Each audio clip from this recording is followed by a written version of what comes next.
important to remember that we weren't earthed this size. We weren't born big. And also, I want to acknowledge those Africans who have come on the stage before. For I have traveled. I have been to the Village of Peace in Dimona. I have traveled to the continent of Africa. I have returned to this land. My mother and father came through in Barbados. I am connected to this earth. I am connected to the Most High. I am connected to my brothers, my sisters, and my children who are continuously murdered. And nothing is said, nothing is done. And as these things happen, I don't feel too much like standing up here politely using English. For English is not my first language. English is what I was left with as a result of a history that people don't want to talk about. I don't always feel like I look. Sometimes I feel like I felt when I gave birth. You see, my knees were not together. Sometimes I feel like I do when I have the most amazing feeling of humility and I must go down to the earth and go down on my knees. Sometimes that's how I feel when I'm standing up. Sometimes when I'm smiling, I feel like I'm crying because something was done to us. Nobody told me I was an African. Nobody told me that this thing called a slave trade was actually an assault of my people and of me. Nobody told me this. So I'm furious. And I'm sad and I'm crying. And I'm wailing and I'm weeping and I'm moaning. But somehow, we're not taught that that's okay. We have to show that we are experiencing something and we've had enough. I also want to acknowledge Rastafari because, you see, when I see my sister Queen come on stage and I see to the left of her a king and I see to the right of her a king, it makes my heart glad. For African women have been involved in this movement. When we call the name of our ancestors, we must include African women.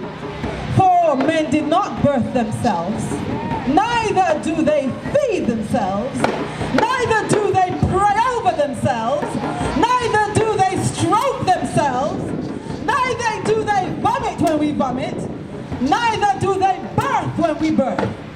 So I want to acknowledge those of us who are bringing forth a balanced energy. Give thanks. I also give thanks. You just keep that going because what he's now doing is soothing me. Give thanks. I knew I needed him up here. I know I needed them up here. Our young and our old. I went to Africa some years ago and took part in Emancipation Day. I took with me my sister. In fact, my sister took me and I took her, Ngozi. And we took part in Emancipation Day because we saw that time and time again, I must have the heartbeat. Give thanks. The minute the heart stops, we are doomed. I saw that they brought the remains of the African who went to the Americas, and they brought the remains of the African who went to the Caribbean, who were taken forcibly. But I didn't see the African that was in Europe, and I was looking for myself. I was looking for myself. And one of our young people that we took, his name is Ahmar Ferguson, and he wrote some lines and I want to share them.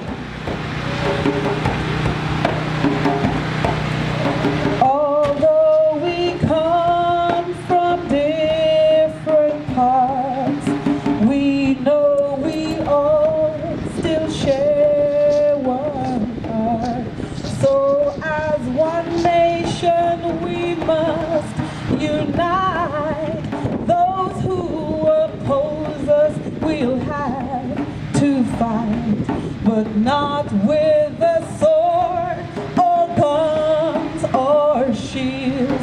We'll use our minds, we'll think and feel.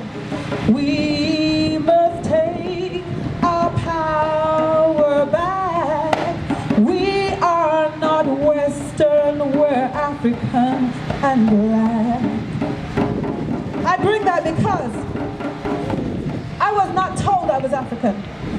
In the history books that I was exposed to, I was told that Africans were to be shunned. Africans are poor. Africans are lazy. Africans are dangerous. Africans are noble savages. That's what I was told. But what I found is that Africans are great. Africans build civilizations. Africans resist. And though we are attacked over and over and over again in our minds and our hearts, in the places where we live and we work, we continue to love and embrace. This is a great thing. We are African. Can I hear you say, we are African? No, we are African. And we are African.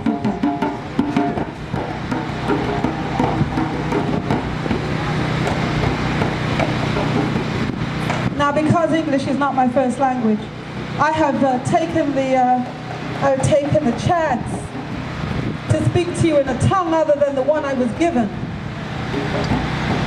And I thank my sister Ngozi for this.